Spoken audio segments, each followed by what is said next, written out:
next clinic is presented by Kevin Harpart Marks from Appleton, Wisconsin. Rumor has it that Kevin has a girlfriend called Kitty that no one of us have ever met. In the day, he sells Harley-Davidson footwear, but is actually a master fast-track turnout assembler. Kevin, can you show us how? Absolutely. Thanks, Gert. Appreciate it. Thanks, everyone, for coming. We're excited to be here. And I want to just say thank you for having us on tonight. And thank you on behalf of myself, Tim Morris, the owner of Fast Tracks, Terry, Jerry at Mount Albert Scale Lumber, and Clark. We're really excited to be a part of this. So as Gert said, you may have heard me on a Modeler's Life podcast. My nickname there is Hard Part. But I've met a lot of you at the National Train Show, at Train Fest in Milwaukee, and at the O-Scale Show in Chicago at the Fast Tracks booth giving demonstrations. So what we're going to do tonight, I'm not going to show you how to build a turnout. There's a lot of great YouTube videos online right now that Tim did on how to build a turnout, but I'm going to give you some tips, show you some proper soldering techniques so you can get really, really good results with really a minimum of effort. So before we jump into the demos, I just want to show you my workbench, show you a couple tools that will come in handy if you're going to start building some tracks. So I'm just going to move the camera. It's just me, so bear with me for a second. Just get the camera a little bit closer here. And it's a little grainy, I understand. I'm not going to zoom in. Just know that everything I'm going to show tonight, I'm also going to do a second video. I've got a nice 4K camera that can get some really nice tight shots. So you'll be able to see those techniques that are demonstrated later a whole lot closer. So just listen to what I'm going to say. It will still make sense. I'm going to do some live demos and it'll all come together. So don't worry about that. So before you start, you want to have a proper workspace. I have a dedicated workbench up here in my workshop in my attic. It's a nice clean space. It's finished. It's climate controlled. It's a great place to build some track. So a couple things that are must-haves when you're doing any type of soldering work. First and foremost, it's always a great idea to have one of these. They're just a few dollars at the big box stores or a local hardware store. You have a hot soldering iron. You don't want to take any chances, and you want to have one of these just in case something happens. You can put a fire out quickly, or if something starts smoldering. The other thing that's kind of a must-have is a small desktop fan. I got this one at Target. They're $10 to $15. You don't want to breathe in solder fumes all day, so this will help blow those fumes out of the way. And that makes a really big difference. The other thing when you solder is you need to actually see what you're doing, and lighting is extremely important. So grab a couple desk lamps. These I just got at Menards. They're nothing fancy. But the thing that you do want to take some time on is get the right bulbs inside. I use floods so they don't create a glare. And then I also prefer getting a bright full spectrum bulb. So that way it's not too pink, it's not too cool. It's a pleasing light to work in for a couple hours. But there's one thing that has really made a difference in how I build track and the quality of track that I've been able to produce. And that is a magnifying lamp, which is this guy right here. So I found this at an antique store. It's a vintage lamp from the 50s. It also has fluorescent bulbs underneath. There's a company that makes modern day versions called OttLight, and you can get those from Micromark as well. If you don't have one of those, I would highly recommend getting some OptiVisor glasses. You can get these at Micromark as well too, just to get some magnification. It's key. You want to be able to see the metal heat up. You want to see the flux start to sizzle. You want to know when to put the solder on, and more importantly, when to take the solder off so you aren't adding too much. So ever since I got these, that has really been a huge, huge game changer. And then all the other tools that are on the workbench are ones that you would probably need anyway. I've got an assortment of pliers, some flush nippers. Those are important for cutting rail. The two other tools that I use the most are these tweezers. And I'm trying to do this so you can actually see what it looks like, where the ends of the tweezers actually point down a little bit. They're a lot more comfortable to use when you're putting rail inside the fixtures. The other tool that I use all the time too is a really nice flat file like this. There we go. And then there are also ridges on the side here, and that's important for filing inside the web of the rail. And I use this tool an awful lot. So those are a couple things that you need to have. And then in terms of a soldering iron, you can use just a Weller iron. What I'm going to use tonight is an American Beauty resistance iron. You don't need to have a resistance iron if you do a lot of brass work or you model in bigger scales, S scale and above. It really makes a difference because I can dial the heat up when I need it and the heat comes on fast. But if you're using N scale or HO scale using code 40, 55, 70, 83, you can get away with a 40-watt Weller iron. The other thing I'll point out when we do talk about irons is you want to make sure that you get a small tip for your iron. When I first started out with my Weller, it came with a thick wedge tip, and the tip was actually so big it was hitting the side of the fixture, and the fixture actually acts as a heat sink, and my results really weren't that good. So once I switched over to a more thinner tip like what I have here, and you can get these at any soldering supply house or any electronics store. They sell different tips, and then there's some really small wedge tips like this one as well. So I would recommend, trying different tip sizes and finding what works for the size track that you wear or that you actually use. So the other thing I want to mention too is proper eye protection. This is absolutely key when you're snipping rail and when you're using a Dremel tool. You need to have eye protection to protect your one set of eyes. I actually went so far and had prescription safety glasses made from my eye doctor. These are about $125. The glasses I'm wearing tonight are actually progressive lenses, and I was having trouble soldering because I had to look out of the bottom of the glasses to see close-up work. So I had them modify this prescription so it's a single prescription and it's actually made for close-up work. So this is key as well.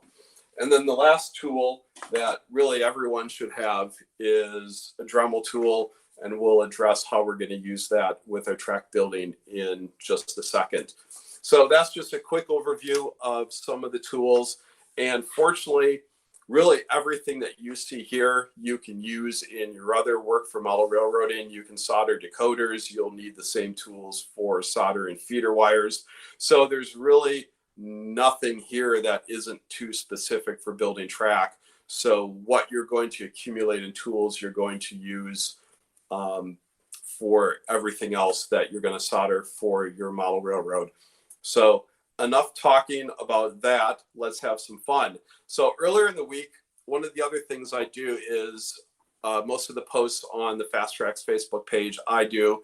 And we actually ran a contest this week for people to guess how many sweepsticks we've actually made in the last 10 years. And if you aren't familiar with sweepsticks, they look like this. It's a track building tool, and we'll explain the purpose of this a little bit later and how they're used. So we asked people to take a guess of how many of these we've produced in the last 10 years. And we actually had one person who came within 313 of the actual number, which is pretty darn good. So the winner is Michael Young, and his guess was 28,416, and the actual number was 28,113. So congratulations, Michael. We'll send you a note via Facebook, and you just won a $100 Fast Tracks gift certificate that is good on anything that is in the site. So thanks again for everyone who participated in that contest. it was really fun watching all the guesses from, a couple thousand to a couple million. And, we are somewhere in between. And Terry at Fast Tracks did a little math. And if you added all the sweepsticks together, it would actually equal a couple miles. So that's a lot of laser cutting that we do. And it's the most popular item on the website. So that's just a quick overview of everything that you need to get started. So I'm just going to adjust the camera a little bit and we'll move back to the workbench. And it just takes a second for the camera to refocus a little bit. So I'll try not to move too fast when we do all of this. So a couple things I want to say about soldering. And the best way to look at soldering is like painting, where cleanliness is everything. You wouldn't think about painting a dirty locomotive or a dirty car. You kind of have to look at soldering the same way, where you don't want to solder anything that's oily, that's dirty. It needs to be clean. And the cleaner it is, the better it is, and the better joint you'll get. And more importantly, the less frustration you'll have while you're soldering. A lot of times it shows people will come up to us and they're just scared to start, where soldering terrifies them, and it doesn't have to terrify you once you know some basic techniques. I love watching the weathering videos tonight from Ralph and from Joey because I'm scared of weathering. I've got a couple of these custom painted brass cars up here on the shelf, and I'm terrified to even start. So those videos help me tonight to kind of get an idea of what to do. So the goal here is to walk you through it. I'm going to go slow. I'm going to explain everything. And really what it comes down is proper prep work. So one of the lines that I like about soldering is soldering is soldering. And that may not make sense at first, but when you think about it, it doesn't matter what you're soldering. If you're sweat soldering copper pipes in your basement, if you're soldering decoders, if you're soldering wire, if you're soldering brass pieces to go on a car, or if you're soldering track, the techniques are the same. And the first thing that you have to think about is cleanliness is absolutely everything. And the second point after cleanliness is you always want to place the heat from the iron on the material and then apply the solder on the other side of the material and let the heated material melt the solder. In N scale and HO scale on the videos that we have on our YouTube page, it doesn't take much for those materials to heat up. So you can place the iron down, you can put a little bit of solder on, and you're good to go. But once you get into the bigger rail sizes like code 100, code 125, code 148, you have to be a little more careful to make sure you get a nice clean joint. So what I'm going to be demonstrating tonight is code 125. I'm an O-scale trolley modeler, and you've seen some of my work on the Fast Tracks page. And then also another page that I share admin duties is on Facebook called Track Modeling and Detailing. And that's a great site for people to go to if you have questions, if you want to post your work, if you want to see what other people are doing. It's a great resource, and we have a lot of fun running that page. So sometimes when people come to us and they're having some troubles with their soldering, it really comes down to two things. One is the joint is not being heated properly, their iron isn't hot enough, or the joint isn't clean. And then the other thing too is they're using way too much solder, and you don't need to do that. You don't want to use really thick solder that Radio Shack used to sell years ago that we all probably have some in the bottom of our toolbox. You don't want to use that. I prefer using what we sell on the site. I'll move my hand here so you can kind of just see how thin it is. It's just a really nice thin 60-40 solder that melts extremely well. So we'll get into that in just a little bit. So again, I can't stress it enough. If you're having solder globs on your joints, you either don't have enough heat, or your joints aren't clean enough, or it's a combination of both. Where if you think of copper pipes in your basement and you see those nice clean solder joints, that's because the pipe was heated correctly and the solder will actually flow around it. When the joint isn't heated correctly, that's when you see the globs, because the joint itself isn't hot enough and it's not sucking the solder in. So you want to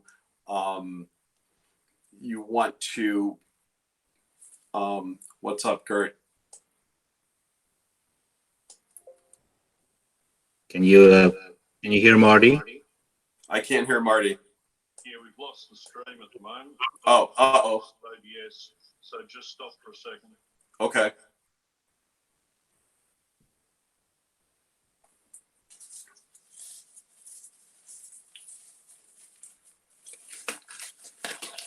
Glad you watched this. How is it sounding, Gert? Good. Okay.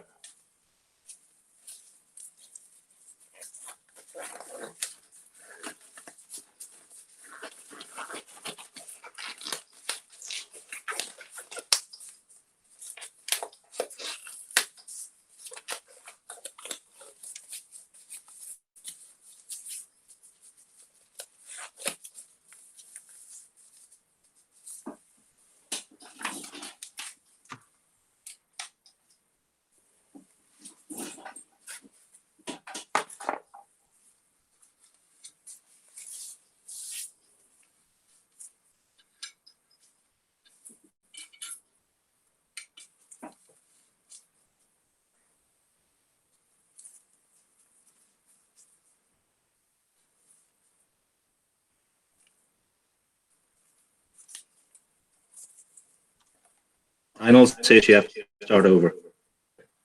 What's that? Lionel says you have to start over. He says that on everybody.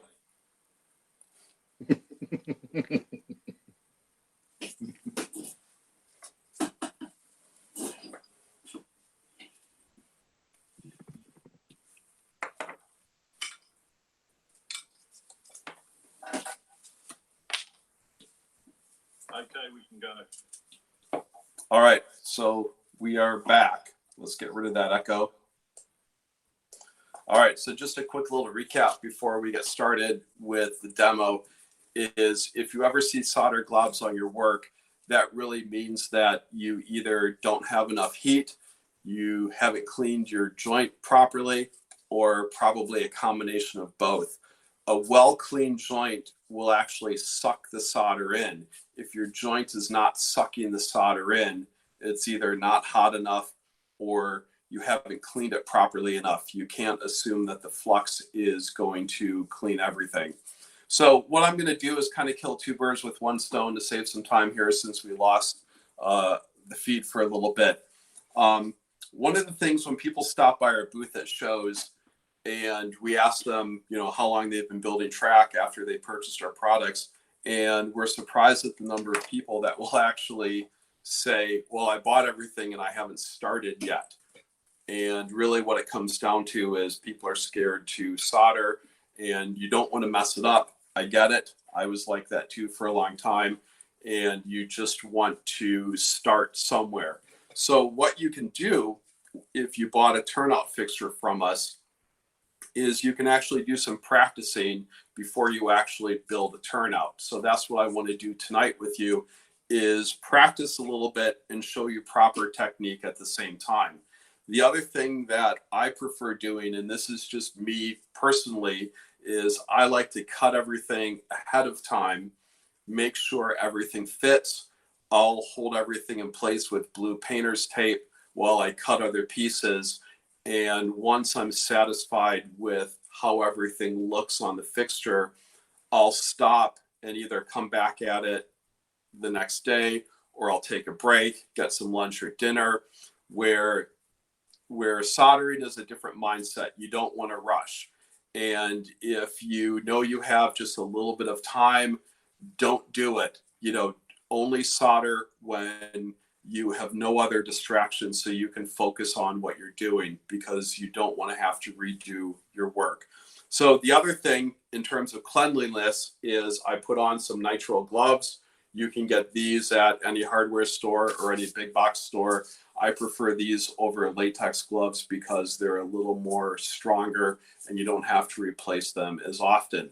So just like painting, before you paint a model, you want to wear gloves after you cleaned it so you don't get the oils from your fingertips, and soldering is no different. So what I'm going to do now is let's adjust the camera so we can try to get as close into the bench as possible so you can see what we're doing.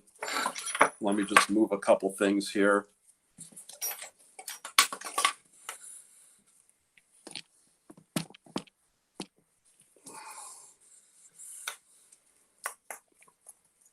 Okay, so now you can see the fixture.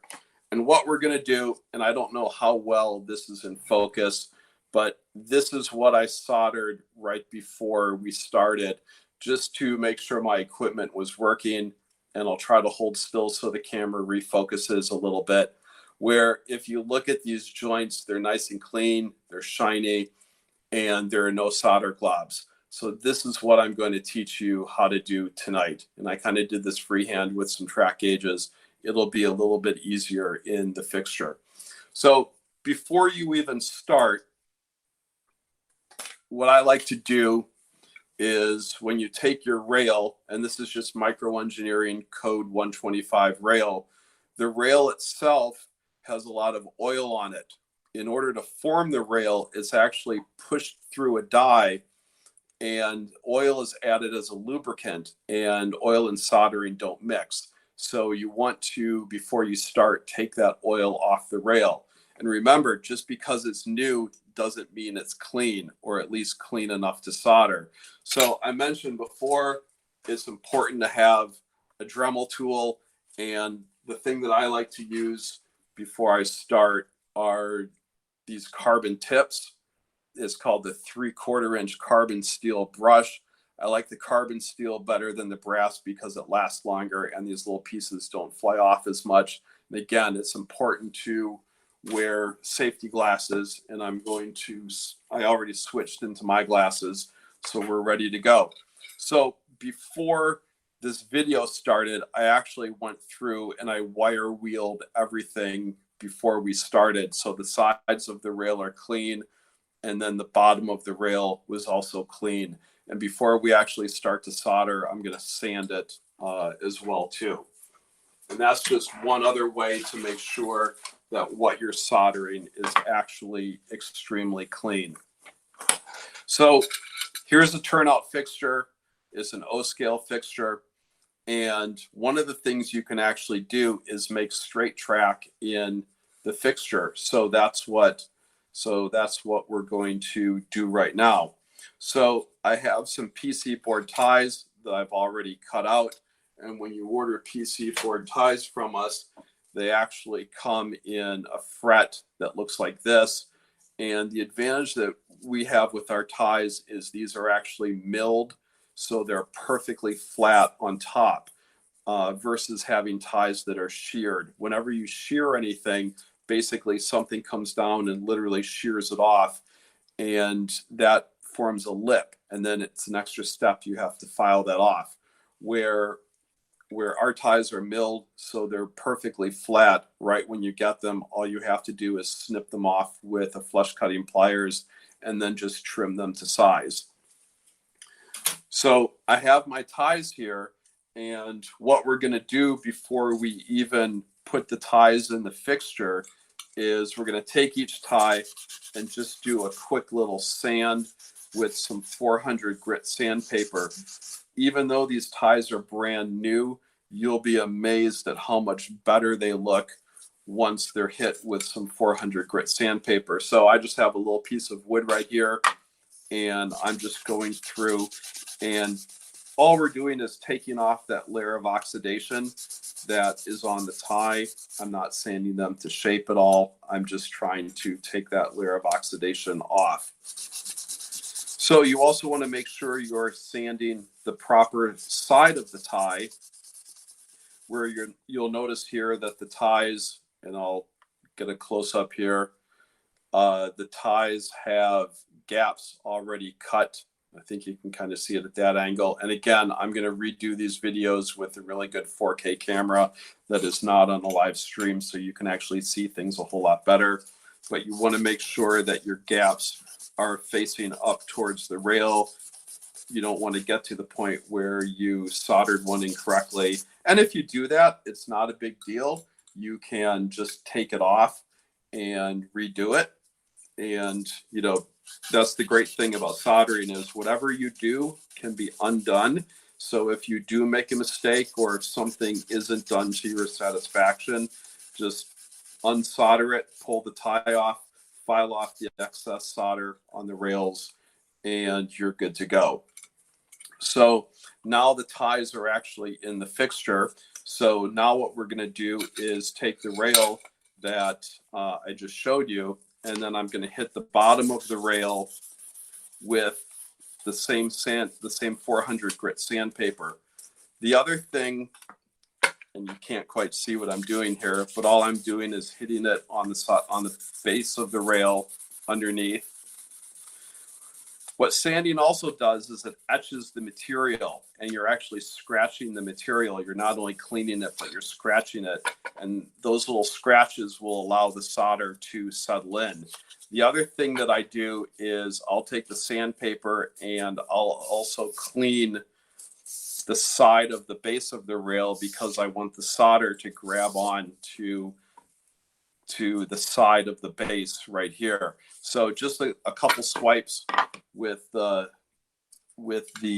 sandpaper is all that you need. So I'm just going to do the other side real quick here and just clean up all the oxidation. And it goes really fast. And this is one of those extra steps that if you do it will make all the difference in the world. And don't get so hung up on how quickly you can build a turnout. Don't worry about how quickly you can build a turnout. Just worry about how well you can build a turnout. So the other thing I do before I actually start soldering is I mentioned these tweezers with the little ends that go down. I like to take the rail and put it in the fixture without the ties and move the rail back and forth a little bit just to make sure that the rail is not binding. If the rail is binding, that means it's either not straight or you have some burrs from where you cut the rail that need to be filed off. So once you're satisfied that the rail can move through the fixture, you're actually ready to prep everything to start soldering. So the next step is you want to add the flux. And the flux that we sell is an acid-based flux. This is the Kester brand from a couple years ago. And even though this solder is probably 4 years old, I still have a ton of it left. So one of these little tubs goes a long way. So we recommend acid-based flux because acid-based flux is a little more aggressive than the water-based fluxes that are out there. And remember, we're creating more of a mechanical joint versus a electrical joint. We want it to bond. So acid's just a little bit more aggressive in that respect. And that's where having a little fan by your workbench will blow those fumes away. So the other thing we want to do, and we're only going to solder one side of the joint here, we want the solder to start on one side, flow underneath the rail, and then come out the other side. And you'll see exactly how that works. So the next thing you want to do is just take a little micro applicator like this. These are available on our website. And then just put a little dab of solder right where the rail will cross the tie. So we're just going to do this on each side. And then once we are done with this, we'll put the rail on, and then we're going to come back and do the same thing on each side of the rail.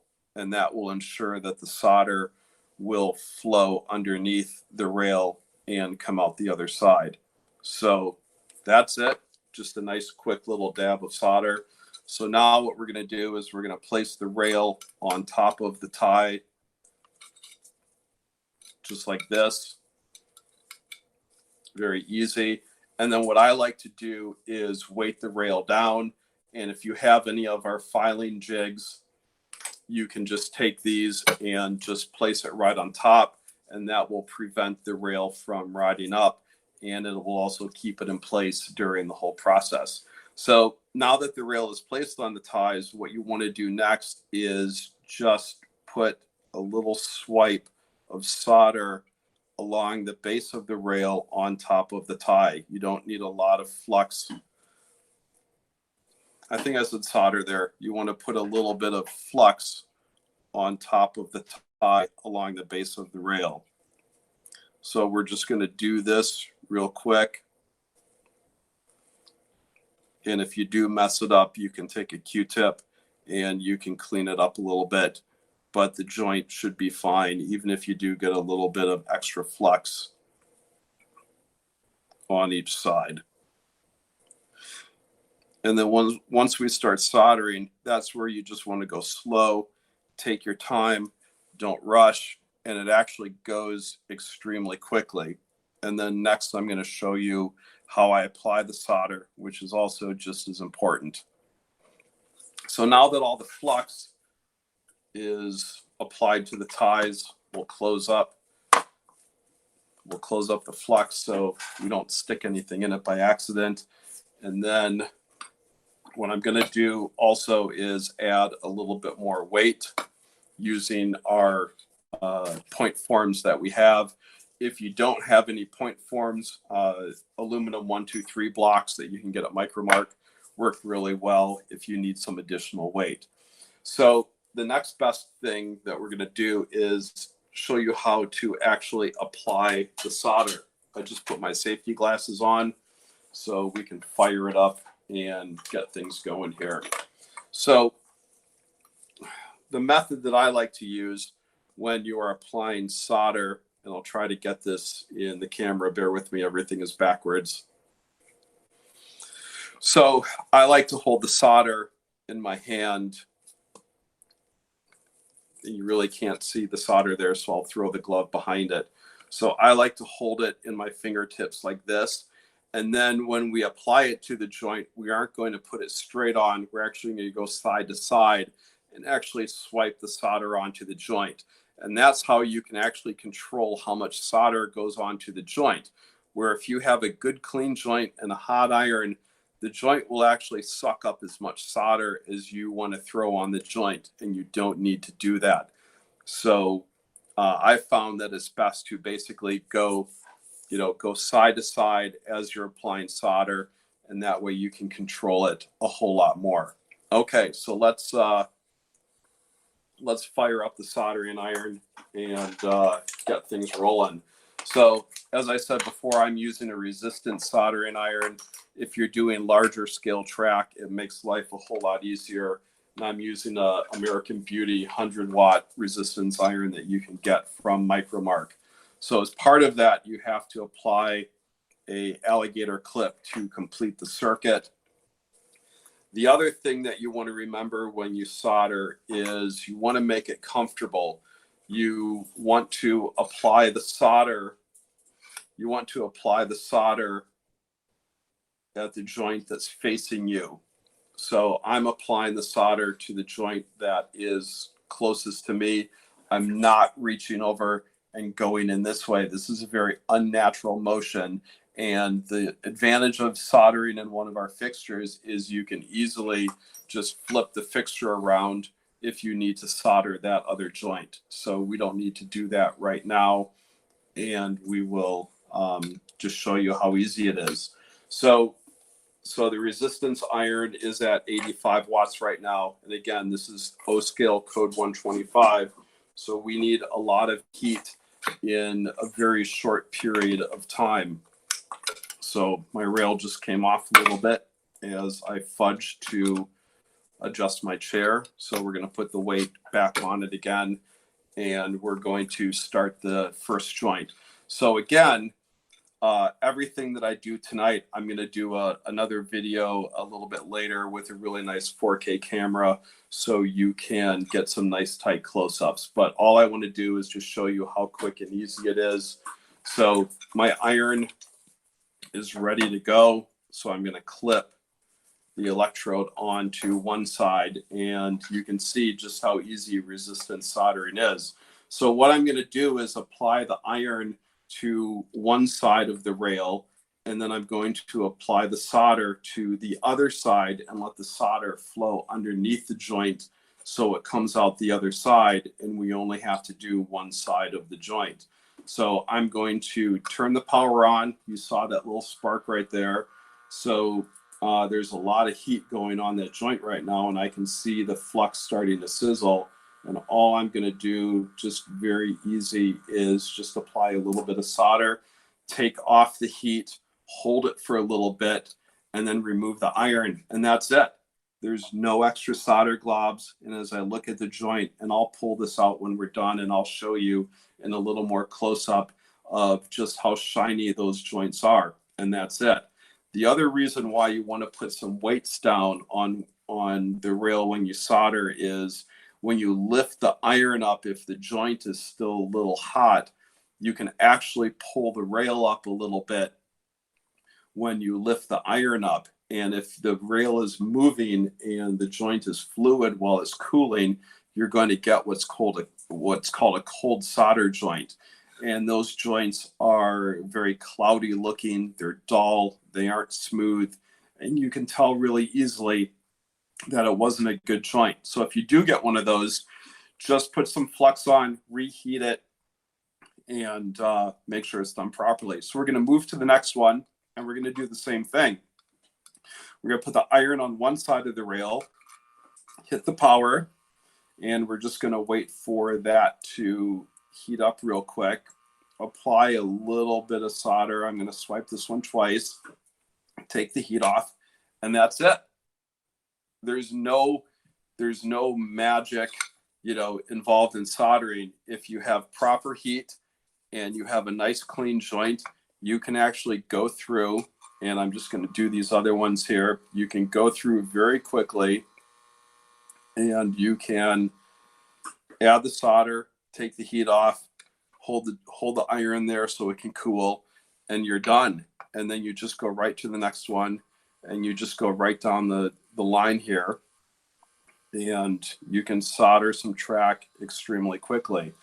The other thing that I'm noticing too, and the other advantage of this method, when you sanitize first with 400 grit, you're adding, as I said, you're adding some scratches to the copper, and that will actually allow the solder to settle in to those scratches.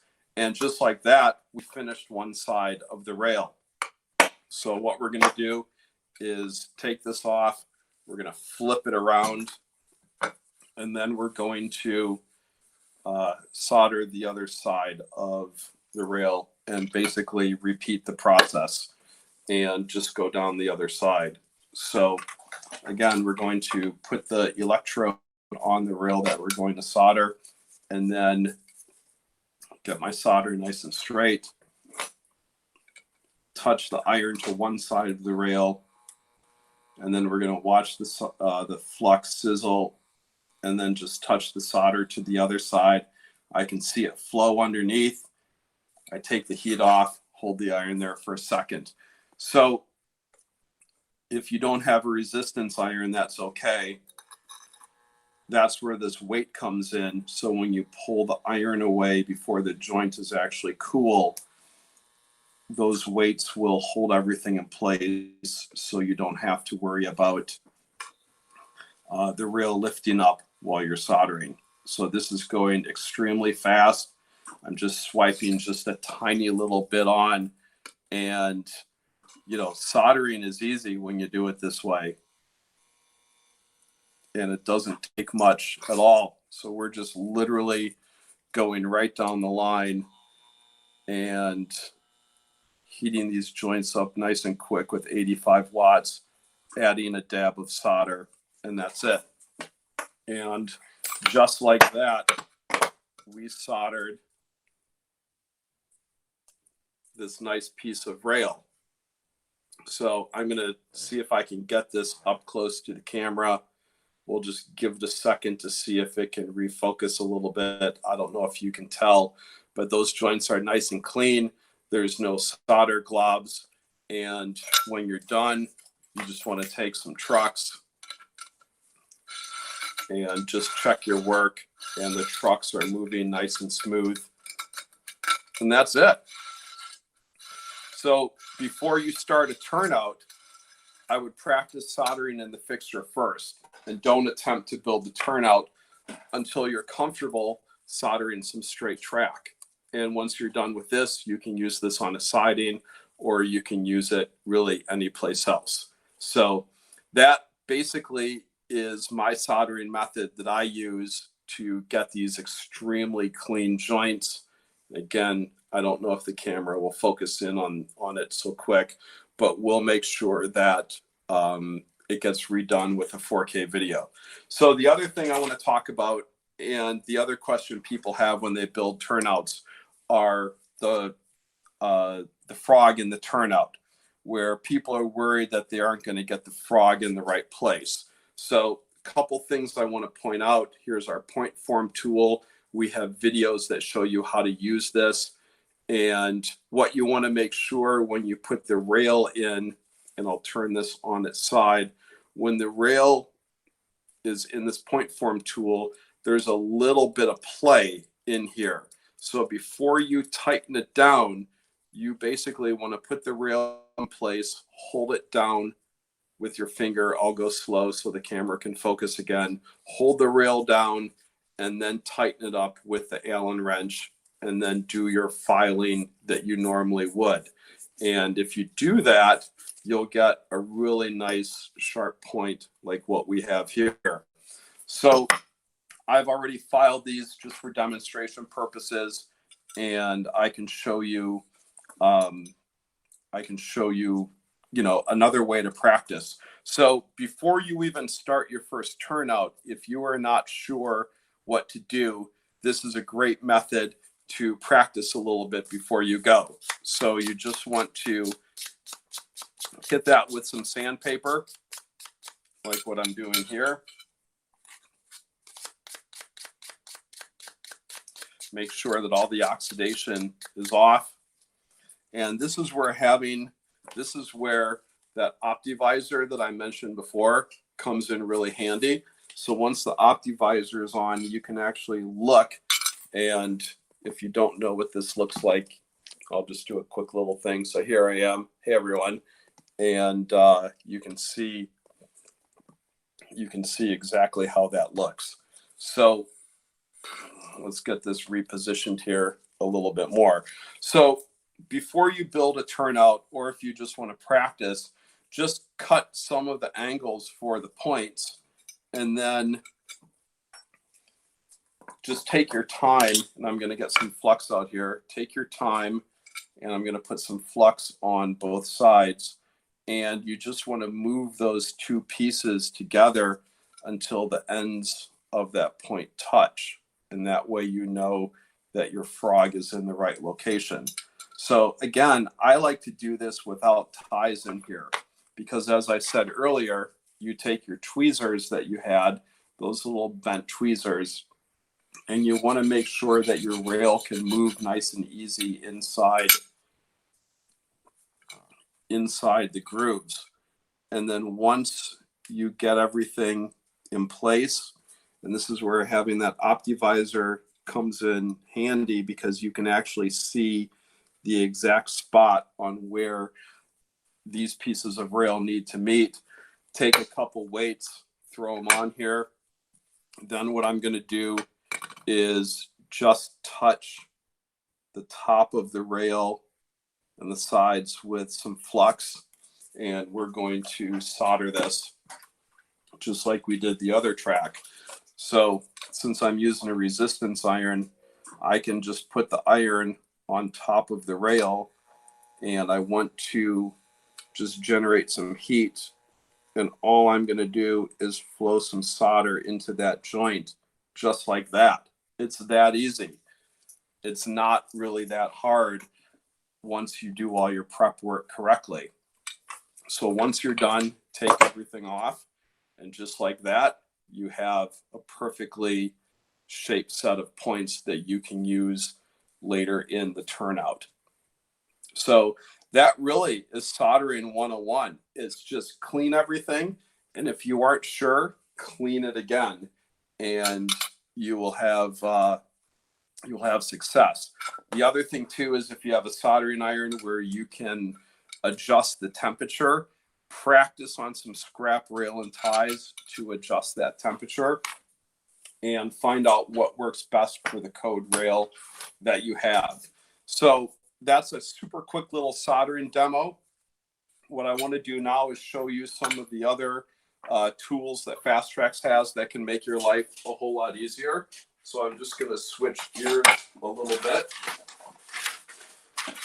One of the things that we offer on the website, and I'll let the camera focus back in again, are printable track templates. So if you're working on your layout and you actually want to print things out in real scale, these are free. There's a section down on the bottom left called printable track templates. And I'm in the process of building a quad 45-degree crossing. So I printed them out, and then I actually started building one of the diamonds right here. So this is a great way to plan your layout, and you can tack them down on some cardboard with some painter's tape, and you can actually plan it out as you go along. So that's one other tool that you have. And then the other tool, actually two tools that you have, I'm just going to switch gears a little bit. As I mentioned earlier, we make sweepsticks, and we make these in different radiuses. And these are great if you don't want to use templates for your curve track. You can order these from us. You get 2 with each order. We have a ton of different sizes on the website. And for a small surcharge, we'll even make you a custom one. So what you can do is you can use these. They clip together very easily. There are some videos on the website or on the YouTube channel on how to use them. So the thing I want to show you is in the middle here, there's a center line. So you can take a pencil and you can actually mark out centers for what you want to do, which I'm doing now super fast. And then the other notches that are in here, once you do bend some rail, which I'll show you the rail bender in a second, you can use these as a guide, and you can actually, if you wanted to, you could hand spike with that little notch right there. So we make this other neat little tool called a rail roller. And what the rail roller does is it just bends the rail to the radius that you want. So I already have this dialed into the radius that I use on the sweepsticks right here. And you can see that that radius matches what I'm doing right now. And that works out really well.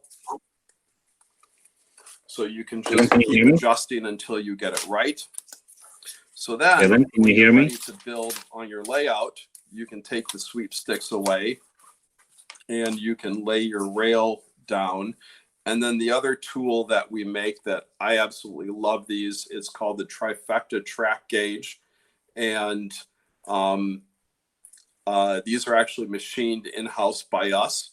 So on one side, it has the, down here on one side, it has the scale and then the code of the rail.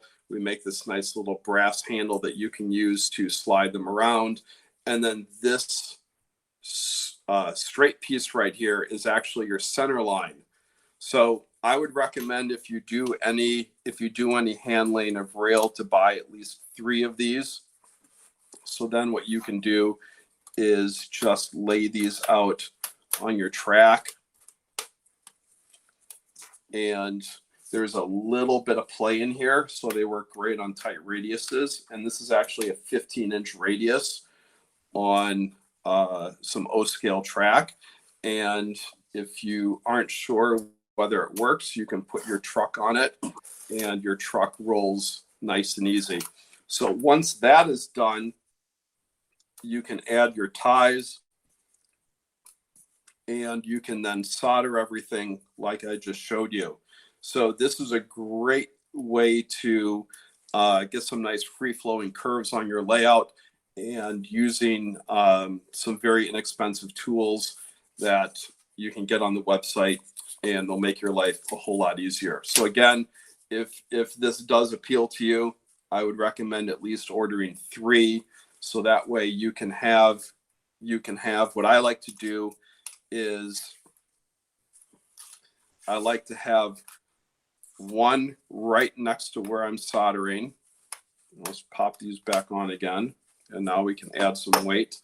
And then I like to have 2 on the other side of what I'm doing. So throw some weight down, solder it up, and you're ready to go. So that's the quick overview. And I think now we're going to open it up to Q&A. I'm just going to switch microphones real quick so I can hear Gert, and we can answer some questions for you. So bear with me 1 second.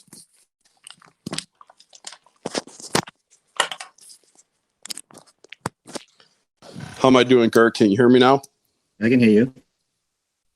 Okay, fire away. What do we have? First question by many. What's with the gloves? Okay. So the gloves that I'm using are nitrile gloves that you can get at any of the big box stores. So basically what you want to do is use gloves to keep the oils from your hands off of the metal before you solder it. And as far as removing the oils from the rail, would a solvent like mineral spirits work as well or better? I really wouldn't recommend using it. One, it's dangerous to inhale and you'll get it on your skin. I prefer the wire wheel that I showed you earlier, and just use your Dremel tool.